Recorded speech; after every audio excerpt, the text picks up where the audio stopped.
Sir ముసుగులాగిన Nitish ఉద్యోగానికి ఎసరు, యువతకి ఇరకాటం. నిజంగా షాకింగ్ ఇన్సిడెంట్ అండి ఇది. దాంట్లో రెండు విషయాలు చెప్తాను నేను ఇక్కడ. ఒకటి, నితీష్ కుమార్ గారు ఒక అమ్మాయి ఉద్యోగం ఆమెకు అపాయింట్. ఇప్పుడు ఉదాహరణకు మన పోలీసులకు చంద్రబాబు నాయుడు, పవన్ కళ్యాణ్ అపాయింట్మెంట్ లెటర్స్ ఇచ్చినట్టే ఆ లేడీకి, ఆ ఉద్యోగులందరికీ ఇవ్వాలి. అందులో ఒక అమ్మాయి, ఆమె బురఖా ధరించి ఉంది. నితీష్ కుమార్ మొన్ననే ఘన విజయం సాధించారు, 5వ సారి ఏదో ముఖ్యమంత్రి అయ్యారు. ఆయన అక్కడికి వెళ్ళి ఆ బురఖా ఏంటి తీసి చూపించు అన్నాడు. ఆమె తీయలేదు, సంకోచించింది, తను లాగాడు. ఆయన పెద్ద వయసు కలిగిన ఆయన అవ్వచ్చు, కానీ ఇప్పుడు మీరు పురుషులైనా కానీ నేను వచ్చి మీ చొక్కా తీస్తే మీకు ఎలా ఉంటుంది? ఆ మొహం మీద ముసుగు లాగితే అంత షాక్ అయిపోయారు. ఆ అమ్మాయి అంటే ముఖ్యమంత్రి అని కాస్త ఇబ్బందికరంగా నవ్వారు. కానీ దీని మీద దేశమంతా దుమారం రేగింది. రేగిన తర్వాత నాకు అది లేదని ఇట్లాంటివి చెప్పడానికి బదులు కేంద్ర మంత్రి గిరిరాజ్ సింగ్ అసలు తప్పేముంది, 100% ఆయన చేసింది రైటే. మీరు ఎక్కడికైనా ఉద్యోగానికి పోతే మీ మొహం చూపించకుండా మీకు అపాయింట్మెంట్ లెటర్ ఇస్తారా? నిజంగా ఎంత దారుణం అంటే, ఒకవేళ ముఖ్యమంత్రి అంతగా తప్పకుండా మొహం చూసి తీరాలి అని భావిస్తే అక్కడ మహిళను, తన సహాయకులను ఎవరో ఒకరిని పిలుస్తారు, నిలబడి 1-2 సార్లు పరిచయం చేస్తారు. ఇలా ముఖ్యమంత్రులు లేకపోతే కేంద్ర మంత్రులు తలపాగాలు లాగడము, ఒకవేళ నా నెత్తిన తలపాగా ఉందనుకుందాం, ముసుగు కాదు, నా తలపాగాలు లాగితే మటుకు మీరు ఎందుకు లాగారని అడగరా? దాన్ని దిద్దుకోకపోగా దాన్ని ఇంకా ఇంతకుముందు కూడా ఈయన ఎన్నికల ప్రచారంలో కొన్ని పనులు ఇలాంటివి చేశారు. ఎబ్బెట్టుగా ఇబ్బందిగా ఉండేవి పదాలు వాడారు.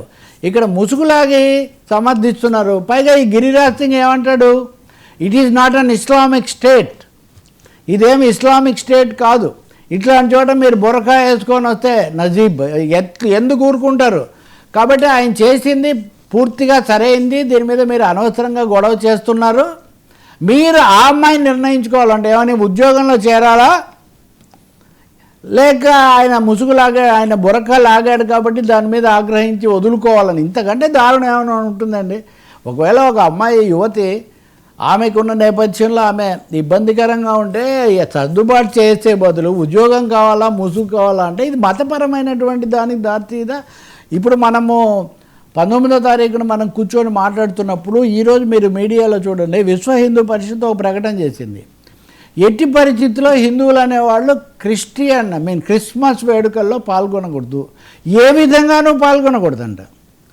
అంటే అది ముస్లింలు అయితే ఇది క్రైస్తవానికి సంబంధించి. సార్ అందరూ అది ఏ పండుగ అయినా, రంజాన్ అయినా లేకపోతే ఇంకొక దసరా అయినా, ఇంకొక క్రిస్మస్ అయినా, లేకపోతే ఇంకో సిక్కు పండుగ అయినా అందరూ పాల్గొని కలిసిమెలిసి ఉండండి, చట్టపట్టాలు పట్టుకొని దేశస్తులందరూ నడవవలెనో, అన్నదమ్ములు అవ్వలేను, జాతులు మతములు అనేవి మెలగవలెనో అన్నది వదిలేసి విశ్వ హిందూ పరిషత్ వాళ్ళు ఆయన ఇంకొక ఆర్గ్యుమెంట్ చేస్తున్నాడు. ఆ విశ్వ హిందూ పరిషత్ ప్రతినిధి ఏమని అంటే, మేము వేరే మతాన్ని ఏం అనడం లేదు, మా మతం వాళ్ళకి మేము చెప్తున్నాం. ఇంక ఇది ఎట్లా ఎందుకు పురచేయి కాదురా ఏదో ఎడం చేయి అన్నట్టుగా మేమేం అనడం లేదు, మేము మా మతం వాళ్ళకి మేము చెప్తున్నాము, మీరు ఏమాత్రం వాళ్ళకి అవకాశం ఇవ్వకూడదని.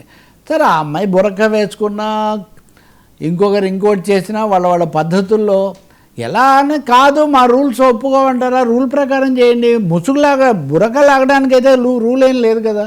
సో నితీష్ కుమార్ లాంటి సీనియర్ దీన్ని దిద్దుకోకపోగా కేంద్ర మంత్రులు కూడా దీన్ని బలపరచడం. ఈ సమయంలో కాశ్మీర్ నుంచి ముఖ్యమంత్రి ఒమర్ అబ్దుల్లా ఆయన ఒక ప్రకటన చేశాడు.